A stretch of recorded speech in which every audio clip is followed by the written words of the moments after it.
Hello दोस्तों, जैसा कि आपको इन्फॉर्मेशन है, हरियाणा के अंदर अगर आपका सीईटी पास नहीं है तो आपके नौकरी लगने के लगभग सभी चांस खत्म हो जाते हैं। लेकिन नहीं, आपको उम्मीद रखनी है। हरियाणा में आई एक बिना सीईटी पास नई भर्ती, चुपके से भर लो फॉर्म। आप सोचोगे सर ये तो आंगनबाड़ी के आए हुए होंगे, नहीं, इसके अलावा भी। उसके बाद सोचोगे सर ये तो पंप ऑपरेटर के आए हुए होंगे, नहीं, उसके अलावा आई है एक नई भर्ती। वैसे तो प्रोसेसिंग में, जैसे आंगनबाड़ी के अंदर भी जितनी भर्ती हैं उन सभी पर भी प्रोसेसिंग चली हुई है। उसके अलावा ट्यूबल ऑपरेटर है, वह अन्य सभी पदों पर वैसे तो फॉर्म अभी चले हुए हैं, अलग अलग गांव, अलग अलग डिस्ट्रिक्ट। लेकिन ये एक अलग प्रकार की वैकेंसी है, ये बेहतरीन मौका है, अच्छी सैलरी है। क्या है पूरी इंफॉर्मेशन, अगर आप हरियाणा कौशल रोजगार निगम में लगे हुए हो, कच्चे कर्मचारी हो, अडोब बेस पर, डीसी रेट, पार्ट टाइम या अन्य किसी प्रकार की आउटसोर्सिंग पॉलिसी, पार्ट 1 पार्ट 2 ठेकेदारी प्रथा पर लगे हुए हो, या फिर आप लगना चाहते हो, तो फटाफट से चैनल को सब्सक्राइब कर लीजिए। व्हाट्सएप ग्रुप और टेलीग्राम ग्रुप का लिंक डिस्क्रिप्शन में है, आप उसे भी फटाफट से ज्वाइन कर लीजिए। आज है 7 मई 2026। यहाँ सबसे पहले क्या करना है, सबसे पहले तो आपको इसका ऑफलाइन फॉर्म आपको दे दूंगा, कैसे लेना है वो भी बताऊंगा। लेकिन यहाँ उसको कैसे फिल करना है, सबसे पहले तो आपको अपना कैंडिडेट का यहाँ से नाम लिख लेना है। जो भी आपका यहाँ पर नाम है, आपको इस फॉर्म पर अपना नाम लिख लेना है। उसके बाद फादर नेम या हस्बैंड नेम, अगर आप मैरिड फीमेल हो हस्बैंड नेम, अगर आप मेल हो तो यहाँ फादर नेम, या अनमैरिड फीमेल हो तब भी आप फादर नेम। उसके अलावा डेट ऑफ बर्थ क्या है आपकी, जो भी आपकी 10th की मार्कशीट है या 12 की है, जो भी आपको अपनी डेट ऑफ बर्थ यहाँ मेंशन कर देनी है। एजुकेशन क्वालिफिकेशन, जो भी आपकी क्वालिफिकेशन है, 10 12 बीए एमए जो भी है, आपको यहाँ पर फिल कर देना है। सेक्स क्या है आपका, मेल हो फीमेल हो, आप जो भी हो यहाँ पर फिल कर देना है। कैटेगरी क्या है आपकी, आप जनरल हो, ईडब्ल्यूएस हो, एससी हो, बीसी हो, एसटी हो, ओएससी हो या डीएससी हो। उसके बाद नेशनलिटी आपको यहाँ पर इंडियन लिख देनी है। उसके अलावा कॉन्टैक्ट नंबर, आपको अपना मोबाइल नंबर फिल कर देना है या लिख देना है पेन के साथ। ईमेल आईडी आपकी जो भी है, आपको यहाँ पर अपनी ईमेल आईडी फिल कर देनी है। उसके बाद नेक्स्ट स्टेप क्या है, नीचे देख लेते हैं। उसके बाद थोड़ा नीचे ले लेते हैं इसको। ये यहाँ से डायरेक्टली ही आप यहाँ से जैसे ईमेल आईडी आपने यहाँ फिल कर दी, उसके बाद परमानेंट एड्रेस, जहाँ जो भी आपका परमानेंट एड्रेस है यहाँ लिख सकते हो। लेकिन अगर आपके पास कोरस्पोंडेंस एड्रेस भी है तो आप यहाँ पर कोरस्पोंडेंस एड्रेस भी लिख सकते हो। मीन्स आप परमानेंट एड्रेस आपका कहीं और है लेकिन आप रहते कहीं फिलहाल किसी काम की वजह से यहाँ, तो आप फिल कर सकते हो। एक्सप्रेस इफ एनी, अगर आपके पास कोई भी एक्सप्रेस है इस पोस्ट से रिलेटेड तो आपको यह मेंशन करना है। ऐसा नहीं कि ये पोस्ट तो कलर की है और आप पीएन का एक्सप्रेस लगा रहे हो, ये पोस्ट तो अलग है और आप अलग एक्सप्रेस लगा रहे हो। इससे रिलेटेड अगर आपके पास कोई एक्सप्रेस है तो आपको यहाँ पर फिल कर देनी है डिटेल और डॉक्यूमेंट को अटैच करना है। यहाँ पर डेटेड, जिस टाइम आप फॉर्म फिल करोगे, यहाँ डेट, सिग्नेचर, यहाँ बिल्कुल डिटेल से आप इसको अंडरटेकिंग को यस करने के बाद सिग्नेचर ऑफ एप्लीकेंट। अब बोलोगे सर ये वैकेंसी क्या है मैटर, पूरी जानकारी दो। सबसे पहले आपको सर्च करना है Ambala, AMBALA, Ambala code clerk vacancy 2026। यहाँ रिक्रूटमेंट डिस्ट्रिक्ट कोड अम्बाला की ऑफिशियल साइट पर जैसे ही आप आते हो, यहाँ पर आपको नीचे मिलेगा, यहाँ पर advertisement for post of clerk. इससे पहले जो वैकेंसी आई थी ये पुरानी थी, जो कि 18/4/2026 से 11/5/2026 उसकी लास्ट डेट थी।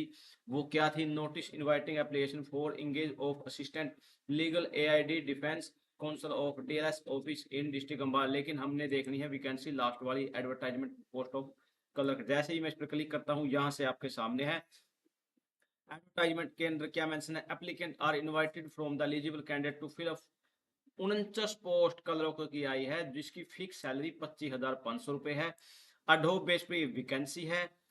यहाँ पर क्लर्क की ये पोस्ट है, पीरियड ऑफ 6 मंथ और till the regular appointment are made by honourable high court of Punjab and Haryana Chandigarh. यहाँ पर डायरेक्टली बोल दिया भाई 6 मंथ का तो आपका टाइम पीरियड है, या उसके अलावा जब तक कोई रेगुलर यहाँ इंप्लॉयज नहीं आता, आपको 25,500 के रूप में दिए जाएंगे और यहाँ पर लगे रहोगे। क्वालिफिकेशन की अगर हम बात करें, no candidate for direct recruitment, यहाँ डायरेक्ट नहीं लगेंगे। Shall be eligible to apply for post of clerk, जो एलिजिबल है वही अप्लाई करे, unless he hold a degree of bachelor of art. यहाँ बैचलर मीन्स आप लगा लीजिए ग्रेजुएशन या फिर BCA साइंस और equal there to from recognised university. बिल्कुल मैट्रिक के अंदर आपके पास exam with Hindi as one subject. यहाँ पर डायरेक्टली बोल दिया गया। एज लिमिट की अगर हम बात करें, no person shall be recruited to service if he is less than 18 years और मोर देन 42। 18 से 42 की एज होनी चाहिए, और जो छूट वगैरह होती है एज रिलैक्सेशन, वो है जो टर्म कंडीशन है जो हरियाणा की वैकेंसी होगी वो सभी इसके अंदर मेंशन रहेंगे। रिजर्वेशन के अंदर क्या बोला गया था, reservation of mention 49 post of clerk advocacy under, यहाँ टोटल पोस्ट है 49 है, जनरल की 9 है। उसके बाद कैटेगरी LW यहाँ दे दी गई एक पोस्ट, जो फिजिकल हैंडीकैप लगा लीजिए आप। कैटेगरी बी HH के अंदर एक पोस्ट है। उसके बाद इसके OA BA ये वगैरह आपको देख लेनी है। उसके बाद EWS की 6 पोस्टें हैं। SC जिसके अंदर 5 पोस्ट DSC की हैं, 4 पोस्टें OSC की हैं। BCA की 6 पोस्ट है, BCB की 4 पोस्टें हैं। जनरल की यहाँ एक्स सर्विसमैन की अलग सी दे दी गई हैं, 4 जनरल की, 2 SC OSC की, 2 BCA की, 2 BCB की। उसके बाद eligible sports person of Haryana 2 पोस्टें यहाँ पर दे दी गई हैं। ये यहाँ डायरेक्टली जिस प्रकार की फिजिकल हैंडीकैप है या फिर रिजर्वेशन पॉलिसी है वो सभी की सभी दे दी गई है, जैसे DSC है, OSC है, BC है, BCB है, वो अलग अलग यहाँ पर दे दी गई है। उसके बाद नीचे दे दिया गया है जो भी कैटेगरी वगैरह है आपको देख लेनी है।